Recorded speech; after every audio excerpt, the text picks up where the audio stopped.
अगला श्लोक उसमें वो आगे बढ़ के बताता है। और ये श्लोक मुझे पूरे पहले अध्याय में अत्यंत प्रिय है।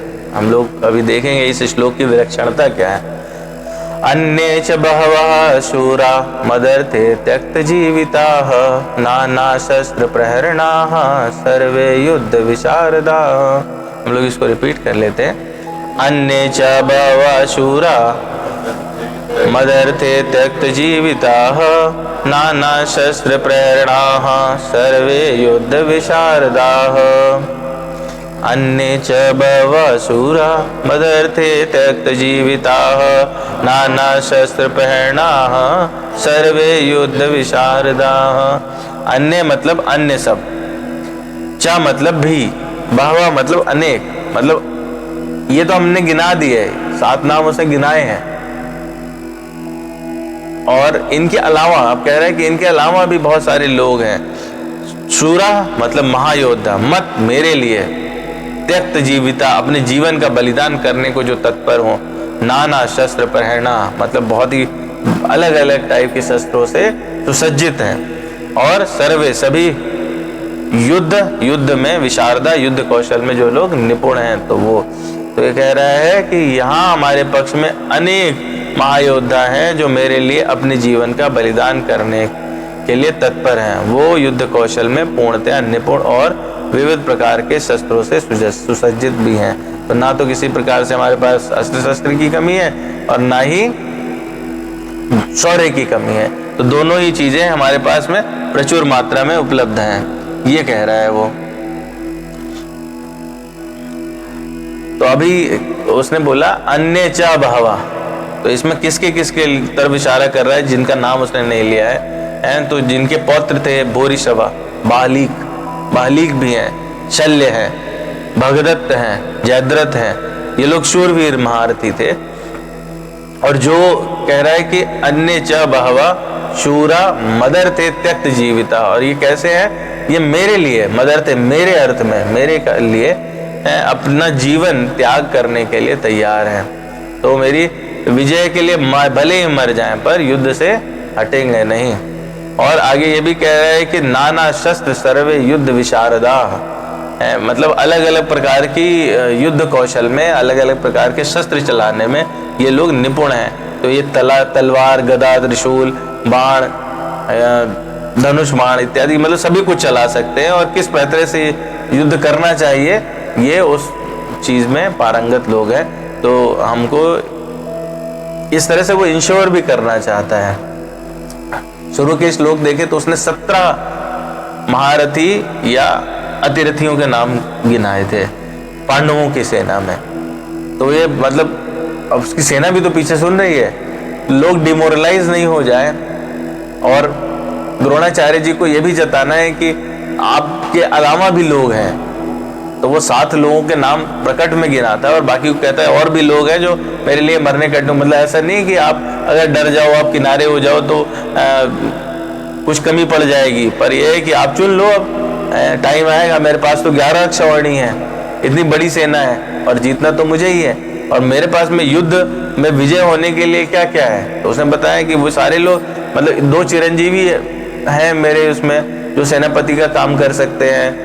भीष्म जी सेना का संचालन कर रहे हैं, आप स्वयं हो हैं। तो ये सारे के सारे किसकी तरफ इशारा करते हैं, विजयश्री तो मेरे ही पास है इसमें। और अलग अलग लोग हैं जो पूरे हर तरह से सारी कूटनीति जानते हैं, युद्ध नीति जानते हैं, वो लड़ सकते हैं। और अगली लाइन में ये भी कह देता है नाना शस्त्र प्रेरणा, मतलब उन्हें हर प्रकार के शस्त्र चलाने में वो निपुण लोग हैं और युद्ध की सभी विधियों में भी निपुण हैं। सर्वे युद्ध विशारदा, तो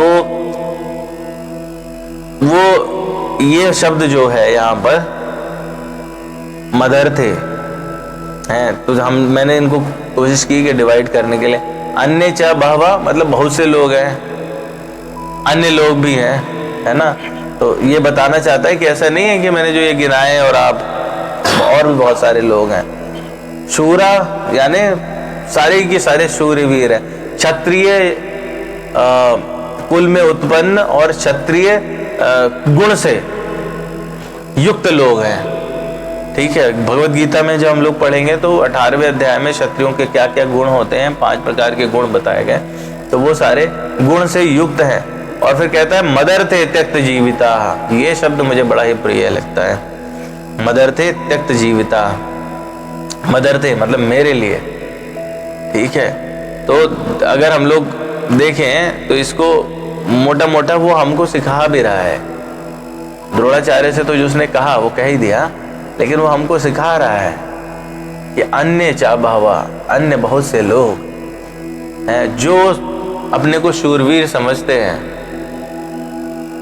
मदर्थे त्यक्त जीविता, मेरे लिए अपना जीवन त्याग कर देते हैं। अभी बात समझ नहीं आएगी, मैं क्या बताना चाहता हूँ। बताना ये चाहता हूँ कि वो कह रहा है कि भैया जो अभक्त लोग होते हैं, जो भगवान की सेवा में नहीं लगे रहते, वो सारे अन्य लोग कहलाते हैं, ठीक है। अन्य चा बहु, बहुत से लोग, बहुत से अन्य लोग ब्रह्मवश अपने आप को पौरुष वाला मानते हैं।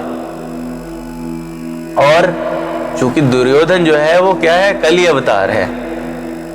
हम लोगों ने चर्चा की ना, कली अवतार है। तो जो लोग भक्ति में नहीं लगे रहेंगे वो क्या करेंगे, वो माया के लिए और कली के लिए अपने प्राण त्यागते रहेंगे और इसी भव चक्र में बार बार लगे रहेंगे। तो वो मतलब यहाँ इस संदर्भ से अगर हट के हम इस श्लोक की उसको देखें तो वो सारे लोग जो भक्ति में नहीं लगते वो अपना शरीर त्याग करके और उस शरीर को व्यर्थ गंवा देते हैं। तो वो जो लोग भगवान के लिए लगे रहते हैं, भगवान की सेवा में लगे रहते हैं, जो मदर्थे शब्द है या मदर्थम है, ये कई जगहों पर भागवतम में इस्तेमाल हुआ। भगवान अपने लिए कई बार कहते हैं। 12वें अध्याय में 10वां श्लोक है, भगवान कहते हैं अभ्यासे अपसमर्थो असि मत्कर्म परमो भव मदर्थम अपि कर्माणि कुर्वन् सिद्धिम अवाप्स्यसि। अगर तू योग करने में असमर्थ है तो मेरे लिए कर्म करने में परायण हो जा। वहां पे बता रहे हैं कि आप अगर ये नहीं कर सकते तो ये करो, ये नहीं कर सकते तो ये करो, ये नहीं कर सकते तो ये करो। जब हम लोग 12वां अध्याय पढ़ेंगे तो उसमें ये समझ पाएंगे कि अलग अलग आपका जो कैलिबर है उसके हिसाब से वो बता रहे हैं कि आप चुन सकते हैं। तो वो ये उसमें बता रहे हैं कि अगर आप योग नहीं कर सकते तो आप कर्म में परायण हो जाए, परंतु मेरे लिए करिए, और मेरे लिए जो कर्म करेगा उसको सिद्धि प्राप्त हो जाएगी, वो भवसागर से पार हो जाएगा।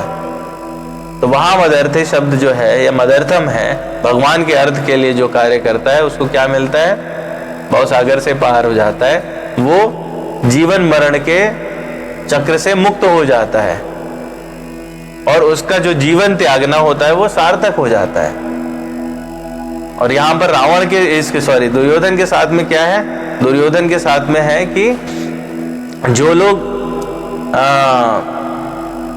दुर्योधन का साथ दे रहे हैं, कली का साथ दे रहे हैं, मायाबद्ध लोग हैं, वो लोग जो भक्त नहीं हैं, जो भगवान से अगेंस्ट में हैं, तो उनके साथ में क्या होगा, उनका जीवन व्यर्थ चला जाएगा।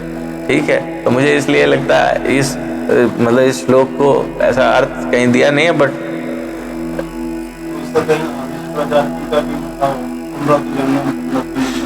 नहीं डेफिनेटली है। मतलब देखिए वो इस श्लोक का जहां पर ये रखा गया है वो वहां पर ये अर्थ नहीं निकलता है, लेकिन अगर आप दूरगामी इसको लेके जाएं तो कुछ आचार्यों ने इस पर हिंट किया है इस तरह से।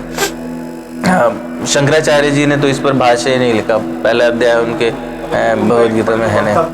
हाँ नहीं बिल्कुल है, वो तो मतलब आगे भगवद गीता में भगवान इस चीज को बता देंगे, लेकिन यहाँ पर दुर्योधन भी यही कह रहा है, वो न जानते हुए भी वही बात कह रहा है कि जो लोग मेरे लिए कर्म करेंगे, मेरे लिए मरने को तैयार होंगे, उनका जीवन भी व्यर्थ जाएगा। उसको पता नहीं है, अभी उसको नहीं पता है कि विजयश्री भी मेरे हाथ में नहीं लगने वाली, और वो लोग मरने के बाद में उनका क्या होगा, क्या हश्र होगा, वो अधर्म के साथ रहेंगे तो क्या हश्र होगा, यही होगा।